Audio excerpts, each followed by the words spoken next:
શું કહેશો કાનજીભાઈ તમે? પરમસંત રાજેન્દ્રસિંહજી મહારાજ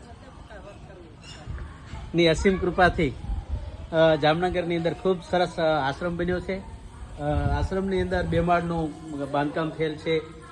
ખૂબ સારી સેવા કરવામાં આવી છે. અહીંયા સંગત પણ પ્રદીપ સાહેબ અહીંયાના ઇન્ચાર્જ શ્રી અને એમનો પણ ગુરુ પ્રત્યેનો ખૂબ ભાવ છે. આશ્રમની અંદર ખૂબ સારી ફેસિલિટી ઊભી કરવામાં આવી છે અને કચ્છની સત્સંગી પ્રજાને પણ ધન્યવાદ કહેવાય કે આટલા લોકો ગુરુના જન્મદિવસ નિમિત્તે અત્રે પધાર્યા છે અને તમામને પુણ્ય આત્માના કલ્યાણ માટે અત્રે પધારવાનો મોકો મળ્યો. એ સદભાગી આત્માઓને પણ ખૂબ સારું કહેવાય કે અત્રે વડીલો, બાળકો અને યુવાનો પણ અહીંયા આવ્યા છે અને જામનગર ગુરુની દયાથી આપણે આ જોઈ શક્યા છીએ.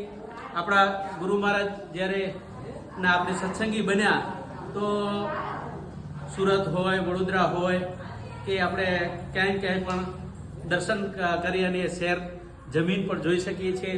નહીંતર આપણે સંસારી માનવ જીવનની અંદર જીવતા હોઈએ ત્યારે આપણો વિસ્તાર સિવાય આપણે ક્યાંય મોહ માયાની અંદર બંધનમાં બંધાયેલા હોવાથી ક્યાંય નીકળી શકતા નથી. પરંતુ આજે ગુરુનો પૂર્ણ આનંદ કે આપણે કચ્છ જેવા વિસ્તારમાંથી પણ જામનગર તથા સુરત જેવા શહેરની અંદર પણ આપણે ગુરુની અસીમ કૃપાથી અહીંયા આવી ચૂક્યા છીએ. અહોભાગ્ય કહેવાય. આપણા પ્રદીપ સાહેબ શ્રી ની ખૂબ સારી સેવા છે. પરિવાર સમગ્ર પરિવારની ખૂબ સારી સેવા છે અને એમની અથાગ મહેનત અને એમને સેવાભાવ પ્રત્યે અનહદ લાગણીને કારણે એમનો આવકાર, આદરભાવ અને સત્કાર્ય જે અહીંયા કરવામાં આવ્યું છે. માયાની દુનિયાની અંદર આજે માણસ સતત કાર્યશીલ રહે છે પોતાના સ્વાર્થ માટે, પરંતુ અહીંયા જામનગરના જે સેવાભાવીઓ છે એમણે આપણા માટે અને કચ્છની આગતા સ્વાગતા ખૂબ સારી રીતે કરવામાં આવી છે. ધન્યવાદ. અસ્તુ. આજે આપણા પરમસંત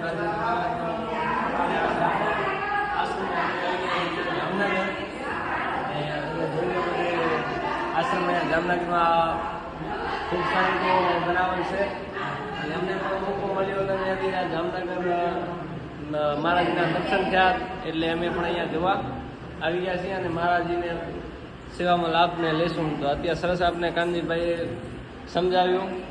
તો ધન કૃપાલ ધન સાધ્યાજી મહારાજ આ જોઈ લો આપણા મહારાજનો